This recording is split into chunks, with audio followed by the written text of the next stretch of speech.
मैं तीन चीजें बोलना चाहता हूं। पहली चीज बोलने नहीं दे रहे हैं। मोदी जी घबराए हुए हैं।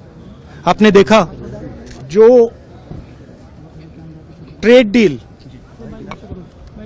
डील 4 महीने से रुकी हुई थी 4 महीने से कुछ बदला नहीं। किसी न किसी कारण, जो मैं जानता हूं नरेंद्र मोदी जानते हैं।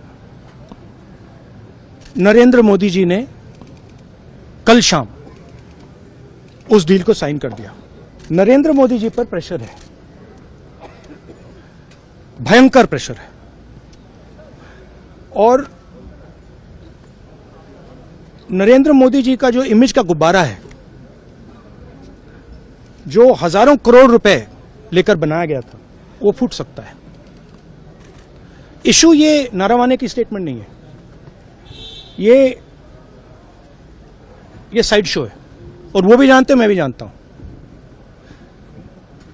मेन बात यह है कि हमारे प्रधानमंत्री को कॉम्प्रोमाइज कर दिया गया है। किसने किया है, कैसे किया है, यह हिंदुस्तान की जनता को सोचना है। मगर इतिहास में पहली बार हिस्ट्री में एलओपी को प्रेसिडेंशियल एड्रेस में नहीं बोलने दिया है। बाहर बोल दीजिए, जो अंदर नहीं कहा दिया जा रहा है। वो तो ऑटोमेटिकली होगा जी।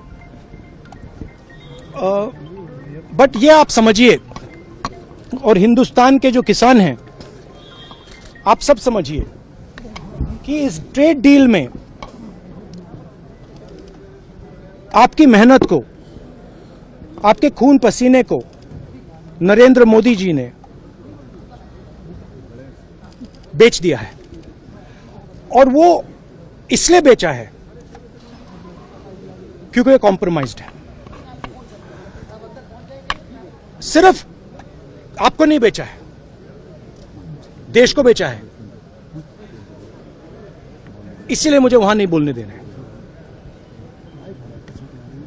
नरेंद्र मोदी जी डरे हुए हैं